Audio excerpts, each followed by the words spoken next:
దేవుడు గత వారం అంతా కూడా మనల్ని కాపాడి ఈ వారంలో ఈ మొట్టమొదటి రోజు ఉదయకాలం ఆయన సన్నిధిలో మనల్ని నిలిపి ఉంచాడు. ఈ భూమి మీద అనేక ఆరాధనలు ఉన్నాయి. అనేక ఆరాధనలు అంటే దేవుడెవరో తెలియక ఆరాధించేవారు ఉన్నారు, లేక దేవుడు కాని వారిని లేక వాటిని ఆరాధించేవారు ఉన్నారు. మరికొంతమంది నీలో ఉన్న ఆత్మీయ దేవుడని వారికి వారు ఒక మెడిటేషన్ అని చెప్పి ఆరాధనలు చేసేవాళ్ళు ఉన్నారు. ఇలా అనేక రకాలైన ఆరాధనలు ఈ భూమి మీద ఉన్నాయి. కానీ ప్రభువైన యేసుక్రీస్తుని ఎరిగిన వారికి మాత్రమే ఆధిక్యత ఏంటంటే, దేవుడు సృష్టి ఆరంభంలో మనం బైబిల్లో మొట్టమొదటి పేజీలో చూస్తే ఏం కనిపిస్తుందంటే, మొదటి రోజు, రెండవ రోజు, మూడవ రోజు, నాలుగవ రోజు, ఐదవ రోజు, ఆరవ రోజు, 6 దినములు ఆయన సృష్టి యావత్తుని చేసి, 6వ దినాన మనుషులమైన మనల్ని ఆయన చేసి నిర్మించి తన చేతులతో 7వ దినాన విశ్రమించాడు అని ఉంటుంది. అంటే సృష్టి యొక్క ఆయన చేసిన విధానాన్ని గురించి మనం చూస్తాం బైబిల్లో. అందుకే వీక్ డేస్ ఇది ఒక కొలమానం అన్నమాట. సృష్టి ఆరంభంలో ఆ కొలమానంలో మొట్టమొదటి రోజు ఏంటంటే ఆది. అసలు చాలామందికి ఆది అంటే ఆదివారం సోమవారం ఇట్లా అనుకుంటుంటారు. ఆది అంటే తెలుగులో మొదటి రోజు. ఈ వారం యొక్క మొట్టమొదటి రోజు ఆయన ఆరాధించే దినంగా ఉన్నది ఆ నిజదేవుడైన ప్రభువైన యేసుక్రీస్తు మార్గంలో వెళ్ళే వాళ్ళకే ఉంది. ఇంకెవరికి ఆదివారం ఆరాధనా దినం లేదు. ఇంకా రకరకాలు ఉన్నాయి. కాబట్టి మనం దేవుని సన్నిధిలోకి వచ్చినప్పుడల్లా ప్రభువా, ఈ వారం యొక్క ప్రారంభంలో మొట్టమొదట నిన్ను ఆరాధించి నీ జీవము గల వాక్కుని విని, ఈ వారంలో నా యొక్క మార్గం అంతటిలో నీ సహాయం కొరకు, నా ప్రక్కన నిలిచి నువ్వు నన్ను బలపరచడం కొరకు, నా కుటుంబం అంతటి, నా పిల్లల్ని, నా పరిస్థితులన్నిటినీ కూడా నువ్వు కాపాడుట కొరకు, నీ జ్ఞానాన్ని నాకు ఇచ్చుట కొరకు నీ సన్నిధిలో నేను నన్ను ప్రభువా నువ్వు నాకు సహాయం చేయని చెప్పి మనం ప్రార్థన చేసుకుని ఈ వారం అంతటి కొరకు ఆయనకు అప్పగించుకుంటే, ఈ వారం అంతా కూడా ఆయన కాపుదలు ఉండి మనం ముందుకు నడుస్తాం. ఎప్పుడైతే ఆయన వాక్ ద్వారా మనం దర్శించి మన జీవితంలో మనల్ని ధైర్యపరుస్తాడో, ఆదరిస్తాడో, ఓదారుస్తాడో, మన పరిస్థితులకి మనకేం కలుగుతుందంటే ఒక ఆదరణ కలుగుతుంది, ఒక ఉపశమనం కలుగుతుంది. మన భయాల్లో నుంచి మనం బయటకు వస్తాం. దేవుని వాక్యాన్ని ఆధారం చేసుకుని ధైర్యం తెచ్చుకునేవాడు ఎన్నడూ కూడా కదల్చబడ్డు. ఇంకా వేరే వేరే వాటిని బట్టి ధైర్యం తెచ్చుకునే వాళ్ళు, ఇప్పుడు కొంతమందికి నేను పలానా పార్టీ, మా గవర్నమెంట్ ఉన్నంత నాకేం ప్రాబ్లం లేదు అని అనుకుంటూ ఉంటారు. అంటే వాళ్ళు ఏ పార్టీకి సంబంధించిన వాళ్ళు, లేక దానిలో ఎవరైతే వాళ్ళకి తెలిసిన వాళ్ళు ఉన్నారో వాళ్ళని బట్టి ధైర్యం తెచ్చుకుని ముందుకెళ్తూ ఉంటారు. ఇంకొంతమంది వాళ్ళ డబ్బును బట్టి ధైర్యం తెచ్చుకుని వాళ్ళు ముందుకెళ్తూ ఉంటారు, నాకేం పర్లేదు ఏదైనా అయినా అని. ఇంకొంతమంది వాళ్ళకున్న బలగాన్ని బట్టి ధైర్యం తెచ్చుకుని ముందుకెళ్తూ ఉంటారు. ఇవన్నీ ఏ ఉపయోగం ఉండవా అంటే కొంత ఉపయోగం ఉంటాయి. ఎవరైతే తమ దేవుడైన యెహోవాని బట్టి ధైర్యం తెచ్చుకుంటారో వాళ్ళ జీవితంలో సమస్త విషయాల్లో కూడా ఆయన సహాయం ఉంటుంది. లోకం రకరకాలైన వాటిని బట్టి ధైర్యం తెచ్చుకుని రకరకాలవి నన్ను కాపాడుతాయని, నన్ను రక్షిస్తాయని. ఆ మధ్య ఒక ఆయన నాకు చెప్పాడు, పెద్ద వయసు, మా తండ్రి వయసు ఉంటుంది. ఆయన ఏం చెప్పాడంటే, ఒకరోజు నాతో పాటు ఉండి, ఎంతోమంది వచ్చి కలుస్తున్నారు కదా, ఎనర్జీ అంతా ఇదైపోతుంది, ఒక నిమ్మకాయ మీ దగ్గర పెట్టుకుంటే మంచిదని చెప్పాడు. దేవుని నమ్మిన వ్యక్తి కాదు, లోకంలో రకరకాలైన వాటిలో వెళ్తాడు, ఒక మంచి బిజినెస్ చేస్తాడు, బాగా డబ్బులు సంపాదించాడు. నేను నవ్వుకుని అదేం లేదు అంకుల్, ఎందుకు అంటే, లేదు నేను చెప్తున్నాను పెద్దండి, నేను చెప్తున్నాను విని అన్నాడు. ఇంకా ఆయన అన్నాడు కదా అని ఒక నిమ్మకాయ పట్టు తిరుగుతాం. అంటే ఆ ఉద్దేశం ఏంటంటే, నెగిటివ్ ఎనర్జీ అంతా అది తీసుకుంటుందండి. నేను చెప్పట్లే, ఆయన ఎవరో చెప్పింది మీకు చెప్తున్నాను. ఇది నమ్మబాకండి, నేను నమ్మలా, నేను చేయట్లే. అంటే దేనికి చెప్తున్నానంటే అది నీకు ఒక కాపుదలుగా ఉంటుంది అని. ఇంకొంతమంది మీరు చూసారో లేదో, ఎయిర్పోర్ట్లో చూసిన, మామూలుగా చూసిన కారుల్లో తిరిగే వాళ్ళు కానీ, బాగా చదువుకున్న వాళ్ళు కూడా కాలు కింద ఒక నల్లదారం కట్టుకుంటారు. మరి దాని లోతు నాకు తెలియదు, కానీ అది కూడా ఏదో ఒక మేలు చేస్తుందండి. ఇంకా మెడలో ఇంకా రకరకాలైన వేసుకుంటారు, అవి ఏదో మేలు చేస్తాయని అనుకుంటారు. ఇక రకరకాలుగా మనుషులు ఏంటంటే ఏదో ఒక ప్రొటెక్షన్, ఏదో కాపుదల, కాళ్ళకి తాళ్ళు కట్టినా, లేకపోతే మెడలో ఏదో ఒకటి వేసినా, చేతులు కట్టుకున్నా, లేకపోతే నువ్వు ఎక్కడ కట్టుకున్నా, ఏం చేసినా అవన్నీ కూడా నిన్ను కాపాడలేవు, నిన్ను రక్షించలేవు. కీర్తనాకారుడు ఏమన్నాడంటే, కీర్తనల గ్రంథం 23వ అధ్యాయం 1వ వచనంలో, ఈ వాక్యం తెలియని వాళ్ళు చిన్నవాళ్ళు మొదలు పెద్దవాళ్ళ వరకు ఉండకపోవచ్చు. ఎందుకంటే సండే స్కూల్ లెవెల్లోనే ఈ విషయాన్ని ఎంతగానో కంటత పట్టేటట్లుగా చేస్తారు. కాబట్టి ఒకసారి చూడండి, 23వ అధ్యాయం 1వ వచనం. యెహోవా నా కాపరి, యెహోవా నా కాపరి, నాకు లేమి కలుగదు, నాకు లేమి కలగదు. ఒకసారి అందరం చెప్దాం, నేను చెప్తాను. యెహోవా నా కాపరి, నాకు లేమి కలగదు. ఆయన నా కాపరి, నాకు లేమి కలగదు. ఇది ఎవరో ఒక అనామకుడు కాదు చెప్తున్నది, మహారాజు అయిన దావీదు చెప్తున్నాడు. ఏమనంటే, యెహోవా నా కాపరి. అతను ఎప్పటి నుంచి చెప్తున్నాడు? తన బాల్యకాలము నుండి తన మరణము సమీపించిన వరకు, తన మరణకాలం వరకు కూడా, అంటే తన బాల్యం నుండి తన జీవితం ముగింపు వరకు కూడా తన నోట ఉన్నది ఏంటంటే, తన నోట ఉన్నదే తన హృదయంలో ఉన్నది, తన హృదయంలో ఉన్నదే తన యొక్క మార్గమై ఉంది. ఇప్పుడు చాలామంది నోటితో ఒకటి చెప్తారు, కానీ వాళ్ళ మార్గం అది కాదు. కొంతమంది నోటితో చెప్తారు, వాళ్ళ హృదయంలో అది కాదు. ఆ దేవుడే ఉన్నాడులేండి అంటారు, కానీ ఏదైనా శ్రమ కష్టంలో కానీ ఒక్కసారి కృంగిపోయి దిగులుతో భయపడిపోయి జీవితంలో కంగారైపోతారు. కానీ మనస వాచ కర్మణ అంటారు. అంటే మనస్సులో ఉన్నది కానీ, మాటలో ఉన్నది కానీ, క్రియలలో ఉన్నది కానీ తనకేంటయ్యా అంటే, దేవుడే నా కాపరి, నాకు లేమి కలగదు అంటున్నాడు.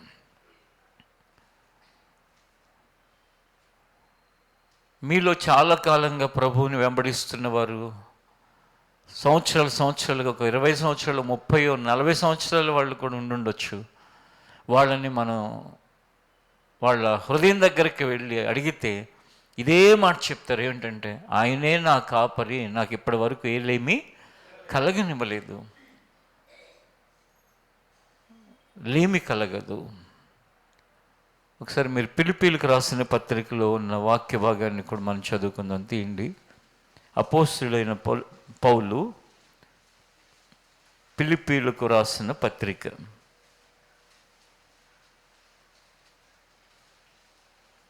4వ అధ్యాయం 19వ వచనాన్ని మనం చదువుకుందాం. ఫిలిప్పీలకు రాసిన పత్రిక 4వ అధ్యాయం 19వ వచనం. కాగా దేవుడు తన ఐశ్వర్యము చొప్పున క్రీస్తు యేసునందు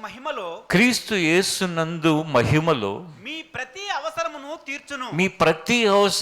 తీర్చును. హల్లెలూయా. చూడండి, ఎంత అద్భుతమైన వాగ్దానం. ఈ మాట ఒకటి నమ్మితే జీవితం ప్రశాంతంగా వెళ్ళిపోతుంది.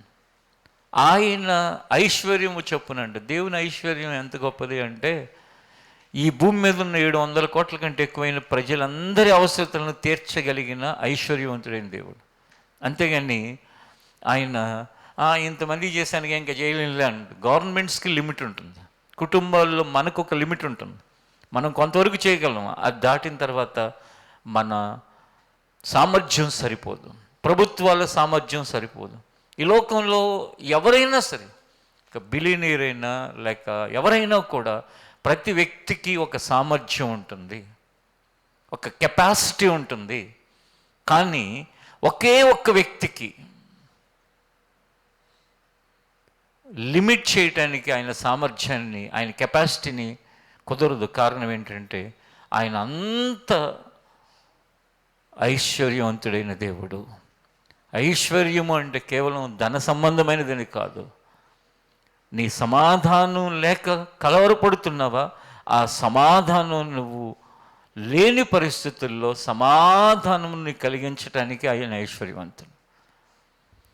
లేక అనారోగ్యంతో నీ జీవితంలో నువ్వు కృంగి కుమిలి కృషించిపోతున్నావా, అక్కడ ఆ అనారోగ్యాన్ని నుంచి ఆరోగ్యాన్ని ఇవ్వగలిగిన ఐశ్వర్యవంతుడైన దేవుడు.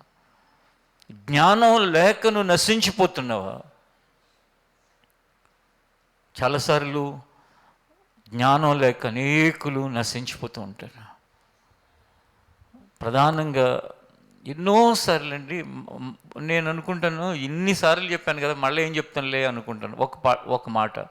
కానీ అదే మాటలో తప్పిపోయి ఎంత నష్టపోతూ ఉంటారంటే, ఏంటంటే ఆ మాట, మీరు ఏదైనా ఒక నిర్ణయం తీసుకున్నప్పుడు ఆ నిర్ణయం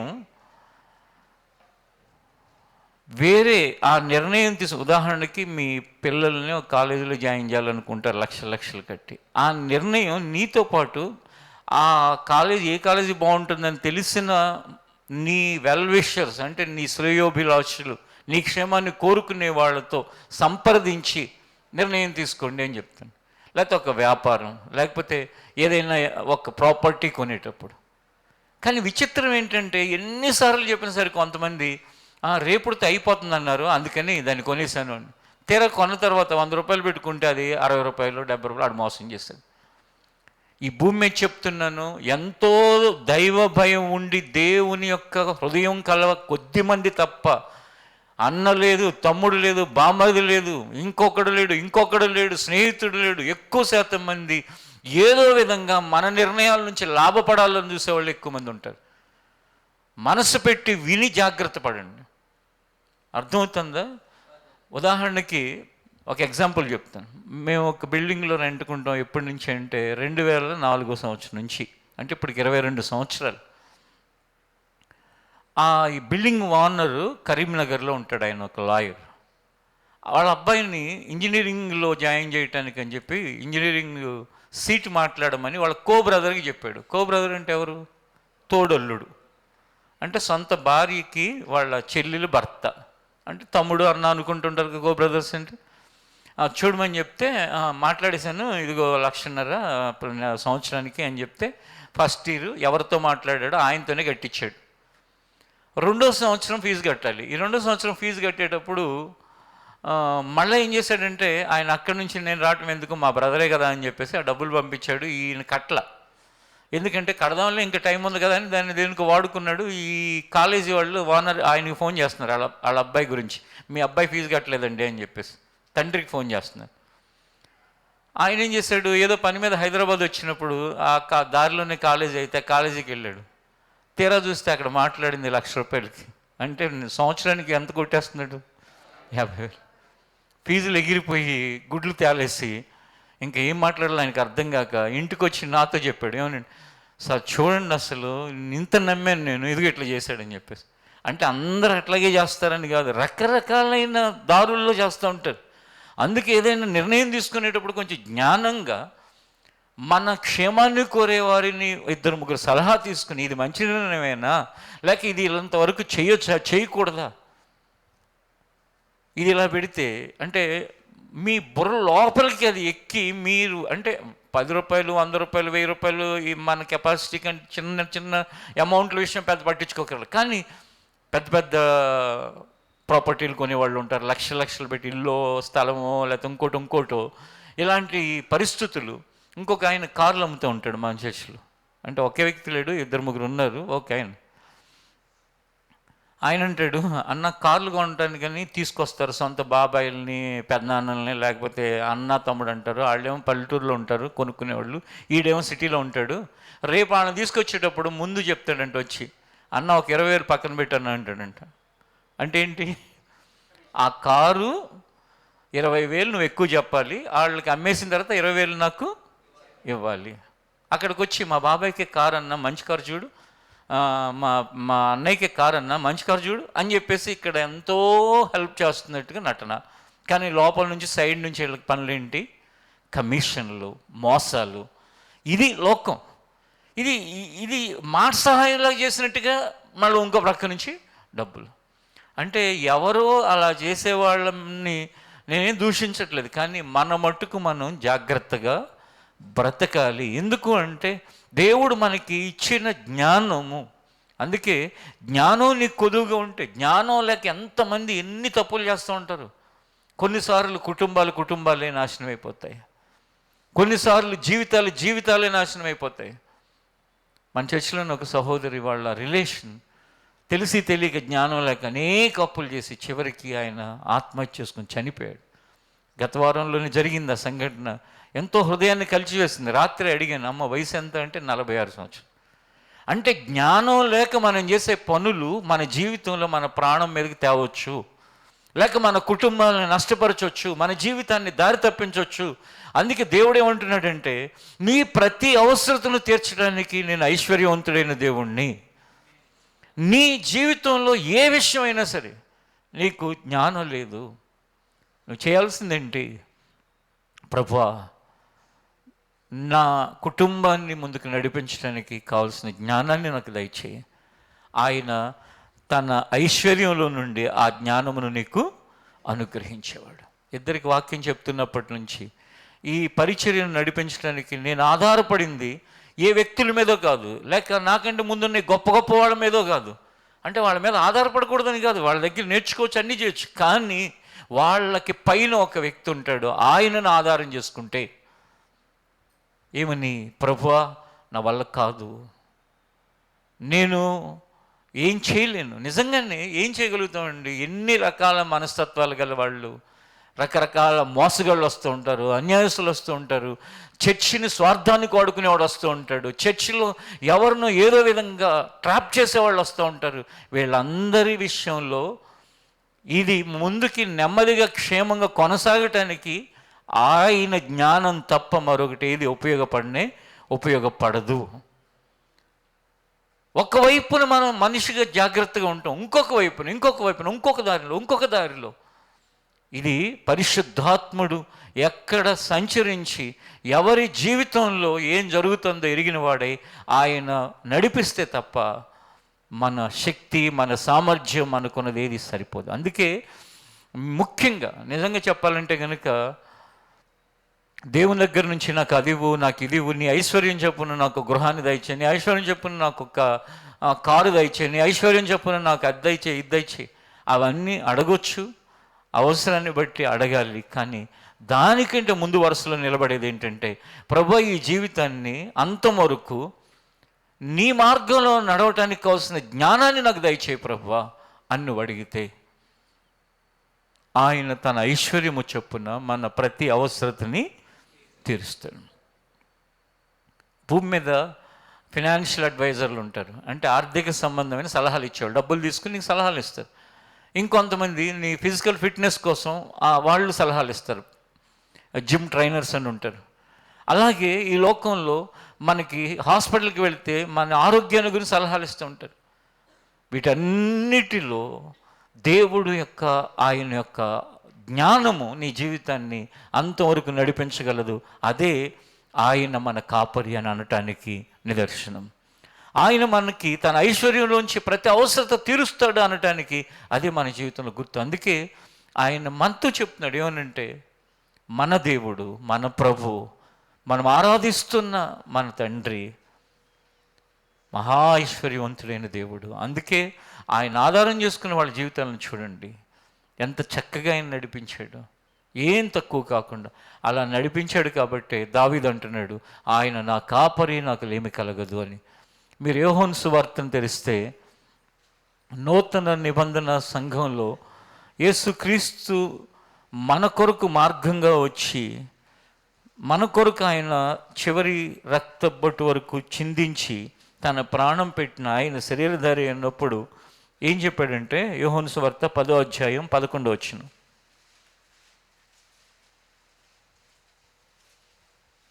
నేను గొర్రెలకు మంచి కాపరిని, నేను గొర్రెలకు మంచి కాపరిని. మంచి కాపరి గొర్రెల కొరకు మంచి కాపరి గొర్రెల కొరకు తన ప్రాణము పెట్టును. తన ప్రాణము పెట్టును. జీతగాడు గొర్రెల కాపరి కాడు గనుక, జీతగాడు గొర్రెల కాపరి కాడు గనుక, గొర్రెలు తనవి కానందున, గొర్రెలు తనవి కానందున, తోడేలు వచ్చుట చూచి తోడేలు వచ్చుట చూచి గొర్రెలను విడిచిపెట్టి పారిపోవును. గొర్రెలను విడిచిపెట్టి పారిపోవును. తోడేలు ఆ గొర్రెలను పట్టి చెదరగొట్టు. తోడేలు ఆ గొర్రెలను పట్టి చెదరగొట్టును. చూడండి, నేను గొర్రెలకు మంచి కాపరిని ప్రభు చెప్తున్నాడు. అంటే మనందరికీ కూడా ఆయన మంచి కాపరి అని చెప్పేసి. సమాజంలో దుర్దినాలలో ఉన్న మనం, సమాజంలో ఈ దుర్దినాలలో ఉన్న మనం, ఈ సమాజంలో ఉన్న దుర్దినాలు ఎలా అయిపోయినాయి అంటే, దేవుణ్ణి నమ్మాము అని ఎవరైతే బహిరంగంగా ఒప్పుకుని వెళుతూ ఉంటారో వాళ్ళని రకరకాలుగా బాధిస్తున్న పరిస్థితులు సమాజంలో ఉన్నాయి. కొన్నిసార్లు ఇల్లు రెంట్కి తీసుకోవాలంటే దేవుణ్ణి నమ్ముకున్నారా, మీరు క్రిస్టియన్స్ ఇవ్వము అనే పరిస్థితులు. కొన్నిసార్లు వ్యాపారంలో వచ్చే కొన్ని రకాలైన ఆర్డర్స్ కానివ్వండి, అవకాశాలు కానివ్వండి, క్రైస్తవుడని క్రైస్తవురాలు అని నేను డిస్క్రిమినేట్ చేయటం అంటే ఏంటంటే తేడాగా చూడటం, వివక్ష చూపించటం జరుగుతూ ఉంటాయి ఉద్యోగాలలో. కానీ ఒక్కటే గుర్తుపెట్టుకోండి, వాళ్ళు ఎంత అణిచి వివక్ష చూపించడానికి ప్రయత్నిస్తారో దానికి 30 అంతలు 60 అంతలు 100 అంతలు ఆయన యొక్క సహాయం మనకి దొరుకుతుంది.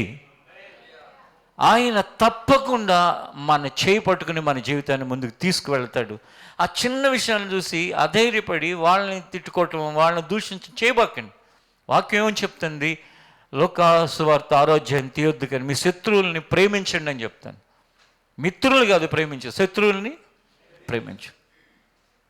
ఈ మధ్య నేను వేరే ఒక సహోదరుడితో మాట్లాడుతున్నప్పుడు ఒక దైవజనుడు ఉన్నాడు. ఆయన చక్కగా సేవ చేస్తాడు. ఆయనకి ఇప్పుడు దగ్గర దగ్గర 85-90 సంవత్సరాల మధ్యలో ఉంటాయి. ఆయన్ని రకరకాలైన కారణాలతో కొంతమంది కోర్టుకి ఇచ్చి, ఆ కోర్టులు ఎక్కడి వరకు అంటే సుప్రీంకోర్టు వరకు ఇచ్చిన సందర్భాలు ఉన్నాయి. ఏ అన్యాయం చేయకుండా, ఏ మోసం చేయకుండా, ఏ అన్యాయం చేయకుండా ఎలా ఏడ్చొచ్చు? ఎలా అయినా ఏడ్చొచ్చు. ఇప్పుడు ఇక్కడ చర్చ్ ఉంది, ఇక్కడ చర్చ్ పెట్టారు, అసలు ఇక్కడ పెట్టకూడదు, లేకపోతే ఇలా అని చెప్పి కేసు వేసారనుకోండి, వాళ్ళదేం పోయింది? వాళ్ళ దగ్గర డబ్బులు ఉంటే చాలు, వాళ్ళేమో అక్కడికి రావక్కర్లా. కానీ ఆ కేసును ఎవరు ఫేస్ చేయాలి? దీన్ని ఎవరైతే నడిపిస్తున్నారో వాళ్ళు ఫేస్ చేయాలి. కింద కోర్టులో కొట్టేస్తారు, హైకోర్టులో కొట్టేస్తారు, సుప్రీంకోర్టు కూడా వెళ్తారు డబ్బు ఉన్నప్పుడు. అప్పుడు వెళ్ళాలి కదా. ఆయన అలా వెళ్ళి ఆయన సింపుల్గా ఎవరైతే ఆ కేసు వేశారో ఆ వ్యక్తి కనుక ఎదురు కనిపించినప్పుడు ఆ లాయర్ కానీ థ్యాంక్ యూ బ్రదర్ అని చెప్పి వచ్చేవాడు. అంటే వెటకారంగా కాదు, నువ్వు నన్ను హింసించడానికి ప్రయత్నించిన నా హృదయంలో నీ కోసం ఉంది ఏంటో తెలుసా? ప్రేమే ఉంది. నా హృదయంలో నీ విషయమే క్షమాపణ గుణమే ఉంది, అంతేగాని ద్వేషం నాకు లేదు. ఎందుకంటే నా ప్రభు ప్రేమ స్వరూపి. ఎప్పుడైతే మన జీవితంలో ఈ విధానాలు వెళుతూ ఉంటామో, చూడటానికి వినటానికి బాగానే ఉంటే, ప్రాక్టికల్గా నీ శత్రువుని ప్రేమించనే మాట వినటానికి బాగానే ఉంటుంది, కానీ ప్రాక్టికల్గా ఇన్ని విషయాలు జీవితంలో చేయటానికి ఉంటే కొంతమంది పనికి మాలిన వాళ్ళు ఏంటో తెలుసా? వాళ్ళ విషయాలు వీళ్ళకి, వీళ్ళ విషయాలు వాళ్ళకి, ఆ సీక్రెట్లు ఏయో చెప్పుకుంటా టైం పాస్ చేసుకుంటూ బ్రతికేస్తుంటారు. ఎన్ని ఉన్నాయండి బైబిల్లో చేయటానికి, ఇంకా చేయాల్సిన ఎన్ని మిగిలిపోయినాయి, ఎన్ని పెండింగ్ ఉన్నాయి. శత్రువులను ప్రేమించండి అనే విషయంలో మనలో ఎంతమంది నిలబడతాం, ఎంతమంది దాన్ని అనుసరించి నడుస్తున్నాం. ఇన్ని ఉంటే రాత్రి ఒక పిల్లడు చెప్తున్నాడు, ఏమనిస్తున్నాడు అన్న, 1 సంవత్సరం క్రితం ఒక అతను అదిగో వాళ్ళు లవ్ చేసుకుంటున్నాడు. ఎవడెవడో లవ్ చేసుకుంటే వీడికి ఎందుకు, లేకపోతే పెళ్లి చేసుకుంటే ఆడికి ఎందుకు, ఇంకోటి చేసుకుంటే ఎందుకు? నీ పని ఏంటి? నీ సంగతి, నీ బ్రతుకు గురించి ఆలోచించు, నీ కుటుంబం గురించి ఆలోచించు, నీ పిల్లల గురించి ఆలోచించు, నీ భవిష్యత్తు గురించి ఆలోచించు. కానీ ఈ సమాజంలో దరిద్రం ఏంటంటే, ముఖ్యంగా ఇప్పుడున్న పరిస్థితులు, ఇంకో 10 ఏళ్ళు అయిన తర్వాత అయినా పోతుందేమో అది. ఏంటంటే మన తలకైన ఇప్పుడు మనకి ఉన్నాయి, మనకి ఎందుకని చెప్పి. ఇప్పుడు కొత్త జనరేషన్ ఎంత కొంత నయ్యం, వాళ్ళలో ఎన్నో లోపాలు ఉన్నాయి, కానీ అనవసరంగా వేరే వాళ్ళ విషయాలు పట్టించుకుని బ్రతకరు. మనకెందుకని చెప్పి లైట్కి తీసుకుంటారు. కానీ 30 పైన ఉన్నాళ్ళల్లో కొంతమంది, 40 పైన ఉన్నాళ్ళు ఎక్కువ మంది, 50 పైన ఉన్నాళ్ళు ఇంకెక్కువ మంది, 60 పైన ఉన్నాళ్ళలో ఇంకెక్కువ మంది. ఎందుకంటే ఆ పాత తరం, ఆ పాత వాసనలు ఎంతసేపు వాళ్ళ జీవితం గురించి కాదు. ఇప్పుడు ఎవరైనా ఇద్దరు మాట్లాడుకుంటూ ఉండండి, వచ్చి జాయిన్ అయిపోతుంది. ఏంటి మేమేదో అదే ఏంటని అడుగుతున్నాను. ఇంటి దగ్గర ఏమో పని ఉంటుంది, భర్తకి వీళ్ళకి వంట చేయాలి, ఇక్కడేమో ఈ స్టోరీ కోసం నుంచి అది కాదు వాళ్ళు ఏమన్నారు, ఎలా ఉంది, అదేం అవసరంలో. మీరు ఎక్కడైనా సరే రోడ్డు మీద 3 నిలబడండి, ఇంకోటి వస్తాడు, 5 మంది నిలబడండి, ఇంకో 2 వస్తారు, 10 మంది నిలబడండి, ఇంకో 10 మంది వస్తారు. ఇదే అంటే కానీ నాకేం సంబంధం లేదు, నేను వెళ్ళాల్సిన పని వేరే ఉంది, నేను ఈ 10 మంది ఉన్నారు, నేను ఎందుకు నుంచోవాలి. ఒక్కటే చెప్తున్నాను చూడండి, ఎవరి యొక్క అవిధేయతల్ని, ఎవరి దోషాలని, ఎవరి పాపాలు, లేకపోతే ఎవరి తప్పిదాలు వాటినే తలంచుకుని వాళ్ళని ప్రచారం చేస్తే వాటిలో ఒకరోజు నువ్వు పడతావు. దేవుని వాక్యం ఏం చెప్తుంది, దేవుడు నిన్ను వలే నీ పొరుగువాడిని ప్రేమించు. లోకసువార్త 6వ అధ్యాయం తర్వాత ఇంటికి వెళ్ళిన తర్వాత చూడండి, ఇప్పుడు తీయొద్దు కానీ, మనుష్యులు నీకు ఏమి చేయవాలని కోరుకుంటున్నావో నువ్వు అది మనుషులకి చెయ్యి. ఇప్పుడు నీ లోపాలు ఎవరికి తెలవకూడదని కోరుకుంటావు, వేరే వాళ్ళ లోపాలు అందరికీ చెప్పాలని నువ్వు తెలుసుకోవాలని కోరుకుంటావు. దేవుని వాక్యం ఏమని చెప్తుంది, నీ జీవితంలో నీ గురించి ఇతరులు ఎలా ఉండాలని కోరుకుంటావో ఇతరుల విషయంలో నువ్వు అలా ఉండరా బాబు, అలా ఉండరం. గుర్తుపెట్టుకోండి, చెప్తున్నవి జాగ్రత్తగా విని జీవితంలో మార్పు అనేది ఎవరైతే తీసుకుంటారో వాళ్ళ జీవితాన్ని దేవుడు ఆయన చేయి పట్టుకుని నడిపించి, ఏ చీకటి శక్తులు కానీ, ఏ దురాత్మ సమూహాలు కానీ, ఏ మనుషులు కానీ, ఏ సమూహాలు కానీ ఏమీ చేయకుండా ఆయన తన దూతల్ని వాళ్ళ చుట్టూ పెట్టి ఆయన రక్షిస్తాడు. ఆయన ఏందు భయభక్తులు గల వారి చుట్టూ ఆయన తన దూతల్ని కావలి ఉంచి వారిని ఏం చేస్తానంటున్నాడు, రక్షిస్తానని చెప్తున్నాడు. ఏ అండుందని, ఏ ఆధారం ఉందని, ఏ బలగం ఉందని దేవుడు ఆయన మార్గములో కొందరిని ఏ బ్యాక్గ్రౌండ్ లేకపోయినా ముందుకు నడిపిస్తున్నాడు. అంటే దేవుడే అండే, దేవుడే ఆధారమే, దేవుడే కాపరి నడిపిస్తున్నాడు. మీలో ప్రతి ఒక్కరికి కూడా చిన్న విషయమే కానీ వినే విషయాల్లో ఏది కూడా ఇది చిన్న విషయమేగా అని లైట్గా తీసుకోబోకండి. ఒకవేళ ఇలాగ చెప్తున్నప్పుడు ఫాలో అవ్వలేకపోతే తర్వాత ఇంటికి వెళ్ళిన తర్వాత అయినా, ఎప్పుడైనా ఖాళీ ఉన్నప్పుడైనా, రాత్రి సమయాల్లో అయినా ఏం చెప్పారో అని శ్రద్ధగా వింటే నువ్వు మిస్ అయిపోయిన కొన్ని పాయింట్లు మరలా నీకు గుర్తొస్తాయి. ఆ గుర్తొచ్చినవి ఇంకొకరి గురించి వద్దన్నారు, జీవితంలో ఇంకొకసారి నేను చెప్పించుకొని ఇప్పుడు ఇక్కడ అందరం కూర్చున్నాం, వేరే వాళ్ళ విషయాలన్నీ అక్కడక్కడ చెప్పటాలు తెలుసుకోవడానికి ప్రయత్నించేవాళ్ళు మీలో ఉన్నారనుకోండి ఉదాహరణకి. ఇంకొకసారి ఇలాంటిది ఎప్పుడైనా పరిశుద్ధాత్ముడు తీసుకొచ్చి మాట్లాడుతున్నప్పుడు నువ్వు ధైర్యంగా ఉంటావు. ఎందుకంటే నువ్వు మార్పు చెందలేదనుకో, ప్రతిసారి నువ్వే ఆ దరిద్రుడివి, నువ్వే ఆ దరిద్రురాలివి, నువ్వే ఆ దొంగవి, నువ్వే అలా ప్రవర్తించేవాడివి, పనికి మాలిన వాడివి అని అంటున్నప్పుడల్లా నీ మనస్సాక్షి ఏమంటుంది, నువ్వేరా బాబు అట్లాంటివి చేస్తున్నావు.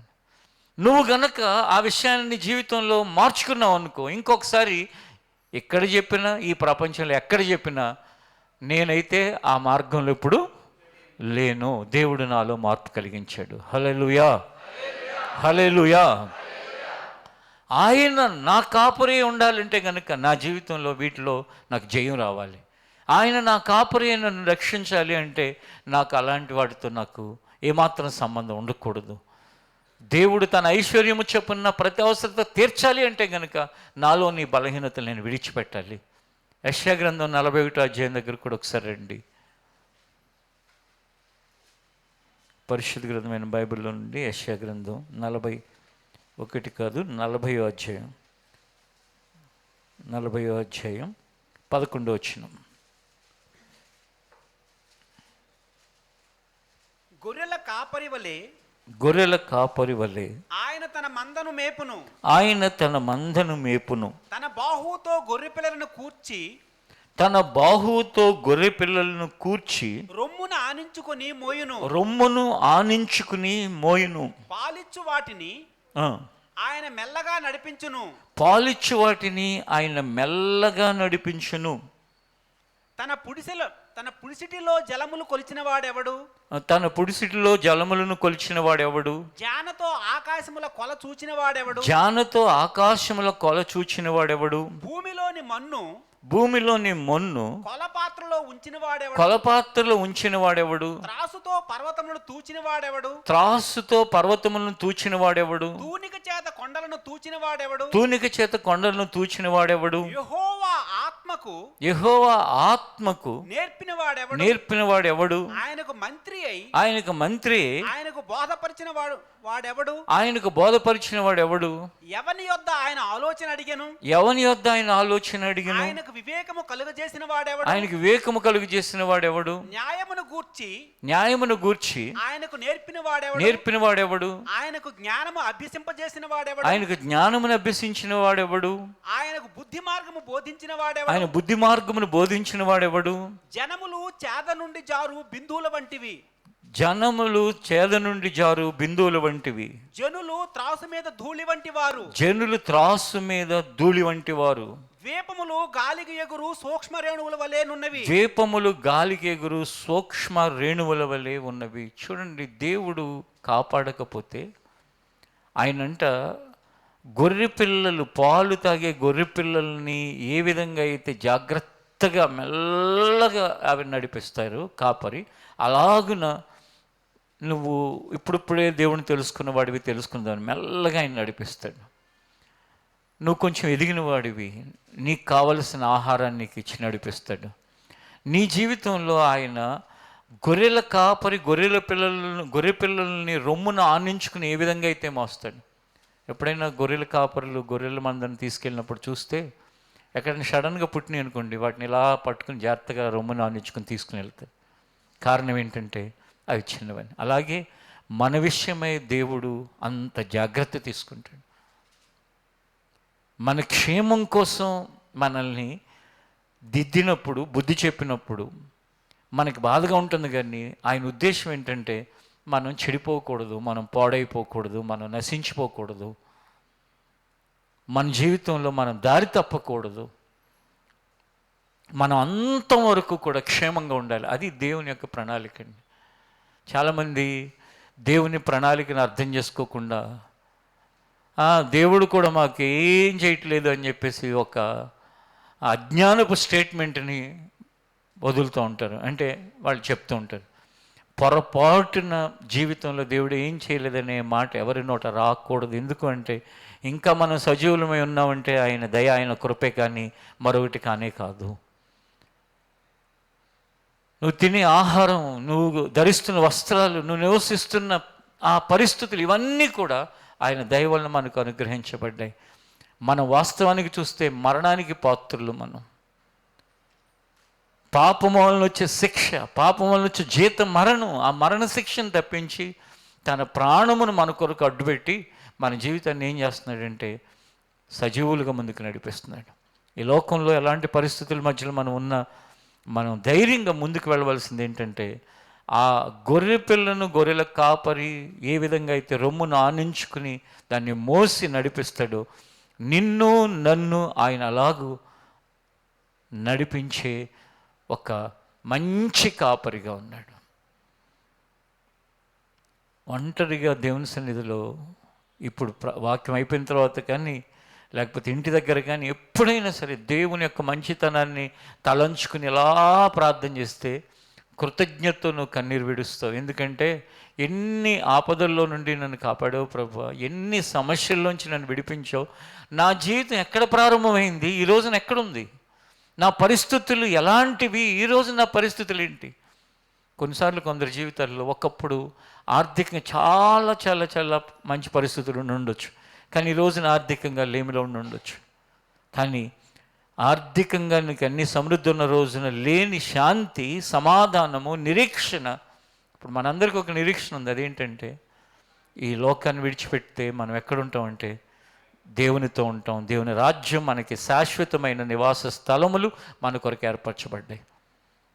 ఇక్కడ మనం నివసించడానికి నివాస స్థలం కోసం లక్షల రూపాయలు పెడితే కానీ మనకు సొంతది అనేది ఒకటి దొరకకపోవచ్చు.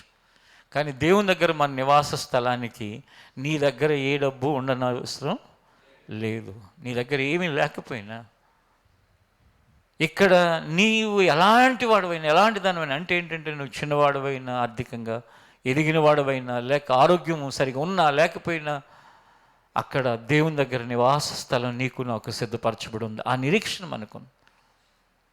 ఈ నిరీక్షణ లేని వాళ్ళ పరిస్థితి ఎలా ఉంటుందో తెలుసా?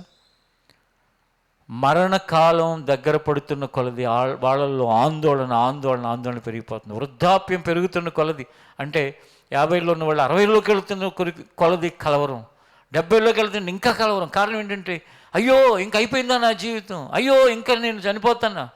కానీ ఒకే ఒక్కరికి ధైర్యం, అది ప్రభువైన యేసుక్రీస్తు ద్వారా ఎవరైతే నిరీక్షణ కలిగి ఉన్నారో వాళ్ళకి ధైర్యం ఏంటంటే, ఇక్కడి నుంచి నేను ఇంకో చోటుకు వెళ్ళబోతున్నాను.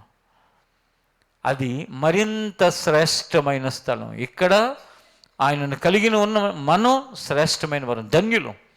ఎవరు తమకు దేవుడైన యెహోవాని దేవుడిగా కలిగి ఉంటారు, ఎవరు తమకి ఆయనను దేవుడిగా కలిగి ఉంటారో వారు ధన్యులని రాయబడింది. అది ఇక్కడి నుంచి అక్కడికి వెళ్ళిన తర్వాత యుగ యుగాలు ఆయనతోనే నివసించే ఆ స్థలాన్ని గురించి మరింత శ్రేష్టమైన స్థలం అని మనం భావిస్తాం. ఆ శ్రేష్టమైన స్థలంలో ఉండబోతున్నామనే నిరీక్షణ ఆయన నమ్మిన మనకి ఉంది. లోకంలో ఇంకెవ్వరికీ కూడా లేదు. వాళ్ళు అమెరికన్ ప్రెసిడెంట్ అవ్వచ్చు, ఇండియన్ ప్రైమ్ మినిస్టర్ అవ్వచ్చు, ఈ దేశంలో ఈ ప్రాంతాల్లో వాళ్ళు మంత్రులు అవ్వచ్చు, ఎమ్మెల్యేలు అవ్వచ్చు, ఏదైనా అవ్వచ్చు, ఎంపీలు అవ్వచ్చు, ప్రభువుని ఎరిగిన వారికి తప్ప భవిష్యత్తును గురించి నిరీక్షణ కలిగిన వారు ఎవరు కూడా లేరు. ఎవరైనా కొద్దిమంది ఆధ్యాత్మికవేత్తలు నిరీక్షణ కలిగి ఉన్న వాళ్ళకు ఒక క్లారిటీ లేదు. ఒకే ఒక్క క్లారిటీ, అదేంటంటే యేసు చెప్పిన మాట, నేనే మార్గము. ఈ క్లారిటీ తప్ప ఈ భూమి మీద ఏ క్లారిటీ లేదండి. యోహాను సువార్తని చూడండి ఒకసారి. అక్కడ ఏం రాస్తుందంటే 10వ అధ్యాయం 14వ వచనం.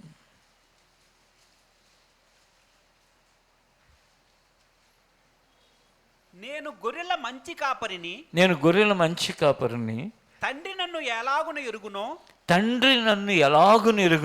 నేను తండ్రిని ఎలాగు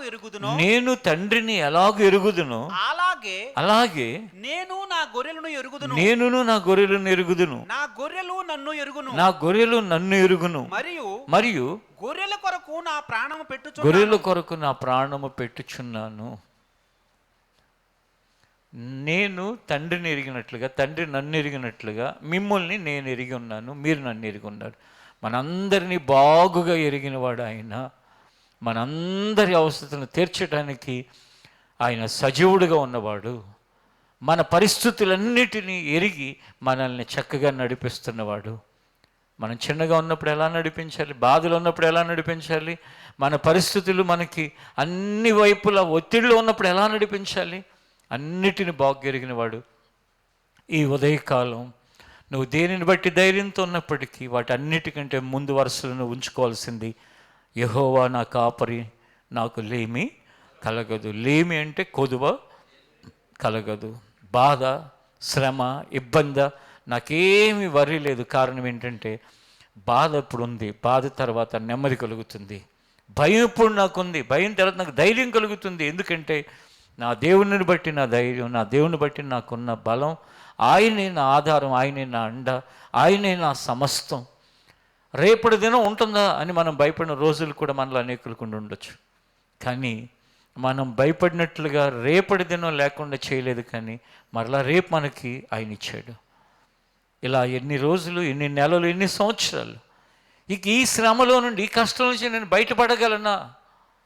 ఎన్నిసార్లు మనలో అనేక మంది ఆత్మహత్య ఆలోచనల చేత తరమబడ్డాం. నిజంగా ఆ తరమబడిన ఆలోచనలు కనుక స్థిరపడి ఉంటే కనుక ఇప్పుడు మనం సజీవులుగా ఉండేవాళ్ళం కాదు. కానీ ఆయన అలాగను మనల్ని వదిలిపెట్టలేదు. కానీ అలాంటి ఆలోచనల్ని చెదరగొట్టి, ఆ ఆలోచనలు మనకు దూరపరిచి మనల్ని ఏం చేశాడంటే కాపాడాడు. అందుకే ఆయన మన కాపరి. అందుకే మనకి లేమి కలగదు. ఇది మొదలుకొని మన బ్రతుకు దినములన్నిట కూడా మన నోట, అంటే మన మాటల్లో, మన హృదయంలో, మనం ఏదైనా ఒక నిర్ణయం తీసుకున్నప్పుడు మన క్రియలలో సైతము ఈ మాటే మన జీవితంలో ఉండాలి. ఆయన నా కాపరి, నాకు లేమి కలగదు అని. అటు భాగ్యాన్ని ప్రభు మనకు దయచేయనుగాక. ఆమెన్. ప్రార్థన చేసుకుందాం, లేచి నిలబడండి.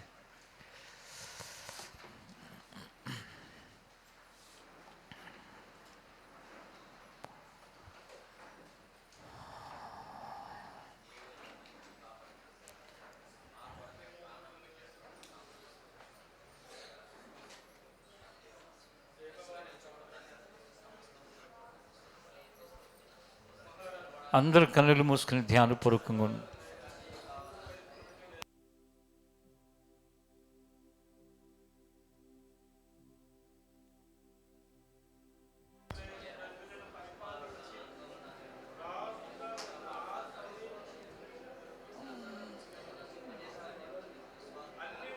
ఈ ఉదయకాలం పై ఫ్లోర్లో ఉన్న వాళ్ళు కావచ్చు, దీని లైవ్లో వింటున్న వాళ్ళు కావచ్చు, నువ్వు ఎక్కడ కూర్చుని ఉన్నా, ఏ స్థలంలో ఉన్నా,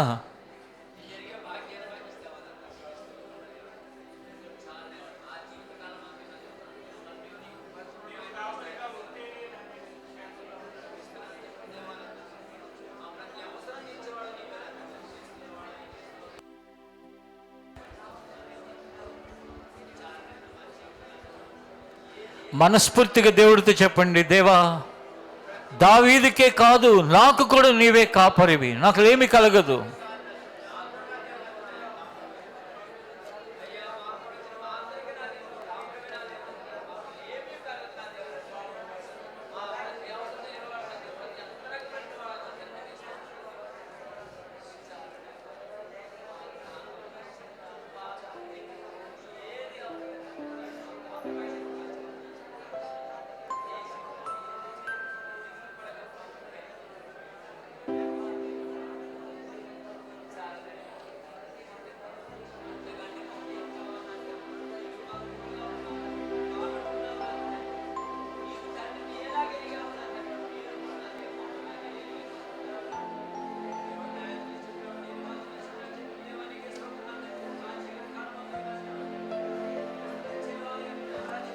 దేవుడు తన ఐశ్వర్యము చొప్పున మన ప్రతి అవసరతని తీర్చునని రాయబడింది.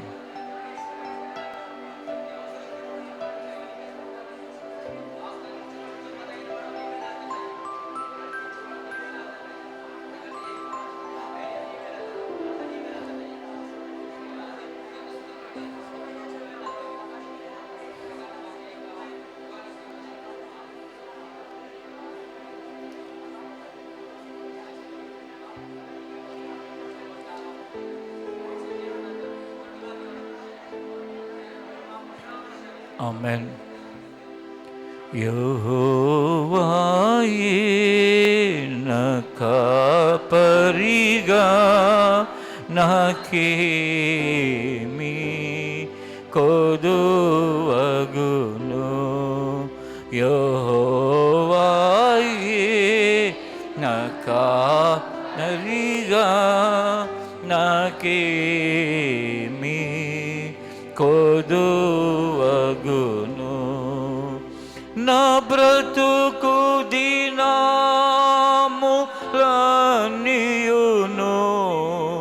నా బ్రతుకు దినములన్నీయును కృపాక్షేమాలే వెంటవచ్చును. నా బ్రతుకు దినములన్నీయును కృపాక్షేమాలే వచ్చును. నీ మందిరములోనే చిరకాలము, నీ మందిరములోనే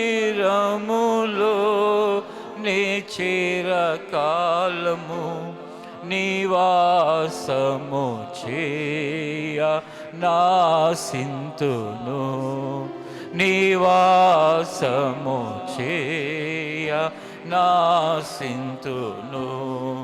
యెహోవాయే నా కాపరిగా నాకేమీ కొదువగును. యెహోవాయే నా కాపరిగా నాకేమీ కొదువగును.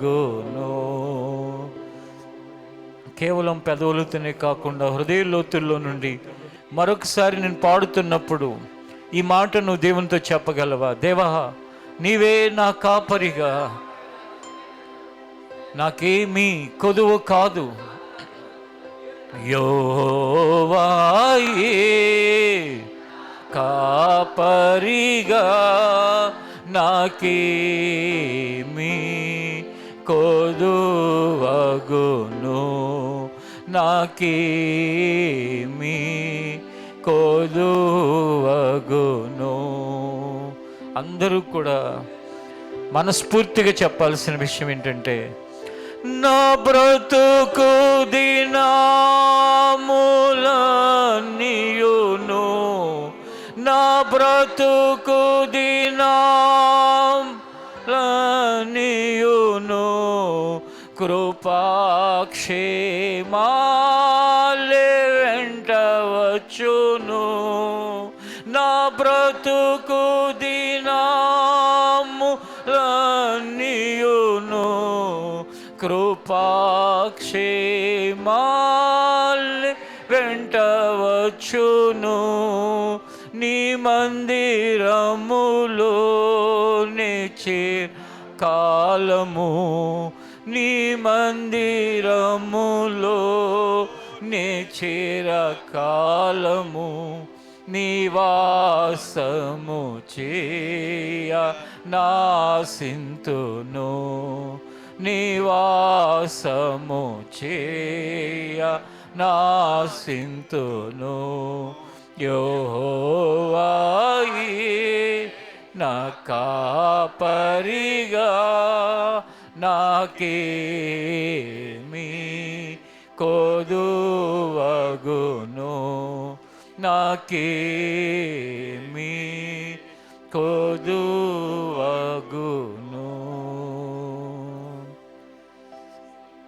ఆమేన్.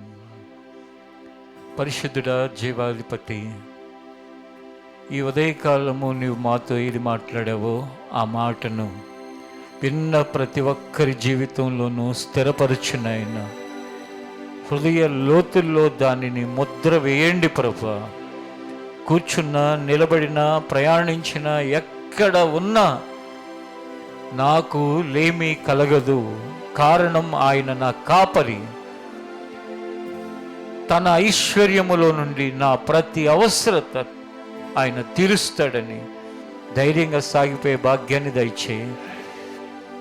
బలహీనుల్ని బలపరుచునైనా, భయాల్లో ఉన్న వారికి ధైర్యాన్ని కలిగించండి. కృంగి నీరసిల్లిన వారిని లేవనెత్తు ప్రభువా. ఆర్థిక ఇబ్బందుల్లో ఉన్న వారిని ఇబ్బందుల నుంచి విడిపించునైనా. అనారోగ్యాలతో ఉన్నవారిని మీరు తాకి ఆరోగ్యాన్ని దయచేయి ప్రభువా. బలహీనుల్ని తాకు ప్రభువా. వ్యాధిగ్రస్తులు ముట్టునైనా అద్భుతాన్ని చేయండి తండ్రి. నీ చేతులకు అర్పించుకుంటున్నాం ప్రభువా. ఆత్మీయంగా దిగజారిపోతున్న స్థితిలో ఉన్న వారిని ఒకసారి మీ వాక్ ద్వారా దర్శించి వారిని ఆత్మీయంగా ఎదగటానికి సహాయం చేయి ప్రభువా. మీ చేతులకు అర్పించుకుంటున్నాం తండ్రి. ఎవ్వరు ఎక్కడ ఎప్పుడు లేమితో నిలవటానికి వీల్లేదు నాయన. నాకు లేమి కలగదనే మాటకు వారసులుగా చేయండి నాయన. ఈ మందిర ఆవరణాల్లో ఉన్న ప్రతి వారు, దీన్ని లైవ్ స్థలాల్లో ఉండి వింటున్న వారు అందరినీ కూడా నీ ఐశ్వర్యములో నుండి వారి అవసరతలన్నీ తీర్చి క్షేమంగా నడిపించమని మరొక వారం అంతటి కొరకు నీ కాపుదల దయచేయండి ఆయన. ప్రయాణాల్లో తోడుగా ఉండండి, పనులు సఫలపరచండి, పిల్లల్ని వారి యుక్త వయసులో ఉన్న తొందరల నుంచి కాపాడండి. యేసు నామములో అడుగుచున్నాం తండ్రి, ఆమేన్. ఆశీర్వాదపు కోరుస్తూ ముగింపులకు వెళ్దాం. ఆశీర్వాదించుము మమ్ము